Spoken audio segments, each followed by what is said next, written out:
Welcome back. Good Friday morning, everybody. Thanks so much for joining us this morning. I'm Maria Bartiromo, and it is Friday, July 10th. It is 7 a.m. on the button on the East Coast. We kick off the hour with the word on Wall Street. Top investors watching your money. Joining me now is Zelniker Dorfman Private Wealth Senior Vice President and Wealth Advisor, Ryan Lynch. Also with us is John Lonsky this morning.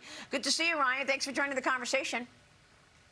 Thank you for having me, Maria. Great to be back. We got a market that is indicating gains in the Dow Industrials, but once again, we're seeing a little question and rotation out of certain tech names. NASDAQ is lower right now by 76 as the Dow trades higher by 114.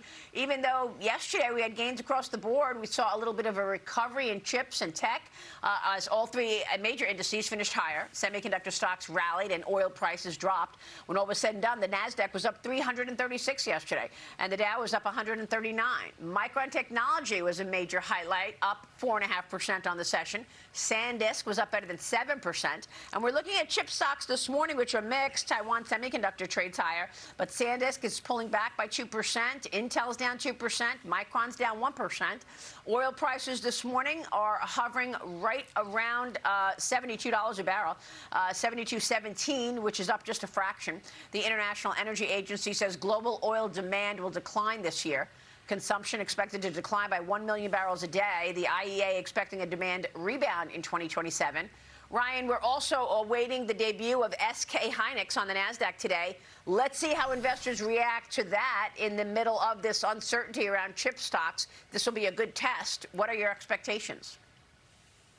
Yeah, well, obviously, yesterday was a good positive sign to see a bit of a recovery for the semiconductors. What I really think is happening is that the market, starting yesterday and then again this morning, is starting to look past some of the geopolitical issues we've been dealing with and looking towards Q2 earnings, right? So what we're seeing is that we're moving in this AI build-out phase into more of a payout phase. So I think a little bit of the sell-off this morning is just a little bit of rebalancing, a little bit of setting expectations for going into next week. We still really believe that investors are putting their money where their mouth is on this AI trade. We still think we're in a great spot for the building phase. And for Q2, we're going to look more for what's looking ahead, right? What market commentary is going to be more than what even the actual earnings are. So for our clients, we're still very bullish on tech. Semiconductors has been a little bit of recovery, like you said yesterday.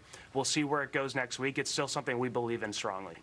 Okay. Meanwhile, Micron Technology is announcing plans to boost spending to more than $250 billion through 2035, strengthening the U.S.'s semiconductor supply chain, Ryan. And we've seen demand for memory prices soar. Prices actually are soaring because the hyperscalers are buying all the memory.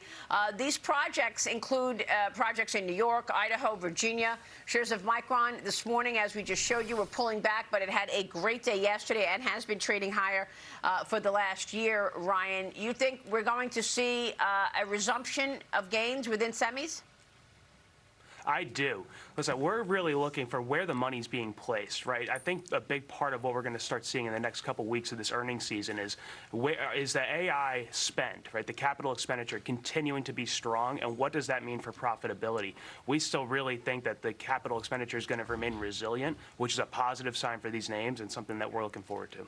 Yeah, it's funny because I just spoke with Brad Gerstner about this from Altimeter Capital, who was looking specifically at the revenues of a company like Anthropic to actually decide whether or not he thinks this market stays elevated. Listen to what he told me this week. Watch.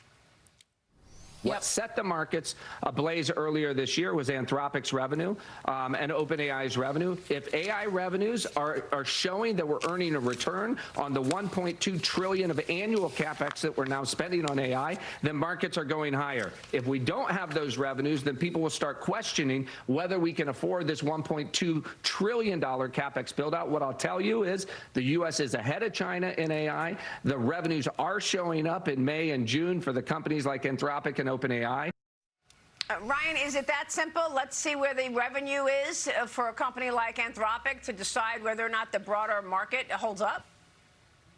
I don't know if it's always as simple as picking one name, but when you have a major player like Anthropic and a company that certainly we're keeping our eyes on as we move forward here the rest of the year, it's always a good sign. So it's a huge space. It's a major industry that we're talking about. And for our clients, we're going up and down the entire supply chain of this AI build out.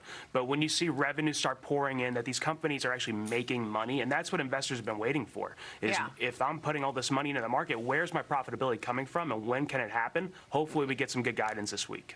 Well, that's right, because the earnings season is that kind of transparency in just that, John. Second quarter earnings season has begun.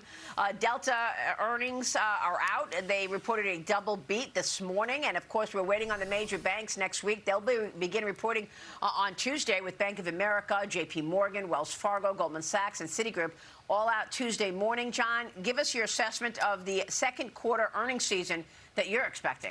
I think the news on profitability will be positive. And, of course, that tells me that the downside risk facing the equity market at this point in time is very much on the low side.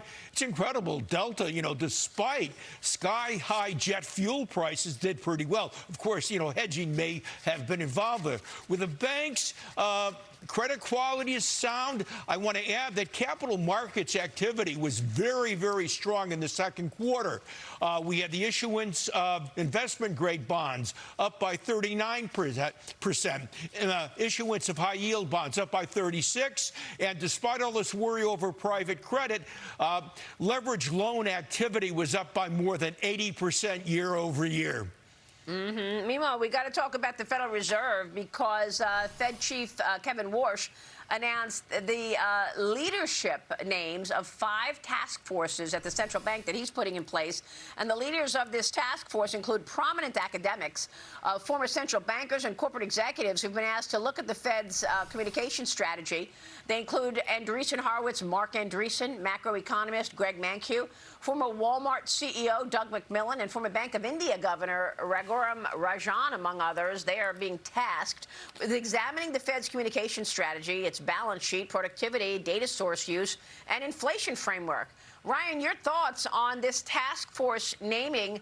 And by the way, we've also got inflation data coming out. June CPI and PPI and retail sales are all out next week. So put that into the mix of expectations for the Fed and give us your sense of where rates are headed.